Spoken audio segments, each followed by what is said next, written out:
નમસ્કાર મિત્રો, સ્વાગત છે તમારું મારી યુટ્યુબ ચેનલમાં। તો મિત્રો, આજે આપણા વિડીયોમાં ગુજરાત પીએસઆઈ જે ઓઈમાર્કનું રિઝલ્ટ આવી ગયું છે। હવે લેખિતનું રિઝલ્ટ ક્યારે આવી શકે અને એક્સપેક્ટેડ મેરિટ લિસ્ટ કેટલું રહી શકે એ આપણે અંદાજિત આ વિડીયોમાં જોવાના છે।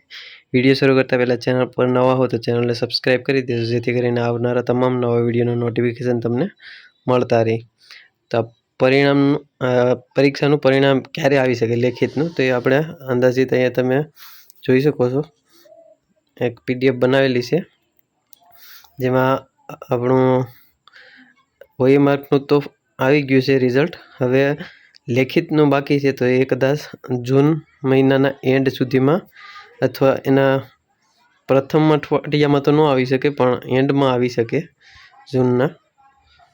ત્યારબાદ અંદાજિત મેરિટની વાત કરીએ તો જે લોકો પાર્ટ એ અને પાર્ટ બીમાં પાસ છે તેમાંથી 20 ગણા ઉમેદવારોના જે લેખિતના પેપર છે એ તપાસવામાં આવશે એવી જાહેરાત કરવામાં આવી છે।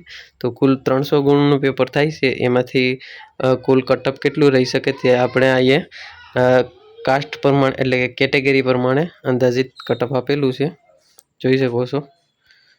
તો આમાં પહેલાં આપણે પુરુષ ઉમેદવારોનું જોઈએ તો જનરલ માટે 225થી 230નો અંદાજ કાઢી શકીએ। એની નજીક થોડો ઘણો ફેરફાર થઈ શકે છે। ઓબીસીમાં અથવા એસસીબીસીમાં 222થી 226 ગુણ, ઈડબ્લ્યુએસમાં 224થી 228, એસસીમાં 218થી 222 ગુણ, એસટીમાં 204થી 208 આ પુરુષ ઉમેદવારોનું કટઓફ અંદાજિત છે। ત્યારબાદ મહિલા ઉમેદવારોનું જોઈએ તો એમાં તમે અહીંયા જોઈ શકો છો, જનરલ માટે 212થી 217 ગુણ, એસસીબીસી માટે 208થી 212 ગુણ, ઈડબ્લ્યુએસ માટે 209થી 213 ગુણ, એસસી માટે 206થી 210 ગુણ અને એસટીની મહિલા ઉમેદવારો માટે 186થી 192 અંદાજિત ગુણ કટઅપ ગુણ રહી શકે છે ફાઇનલ મેરિટનું।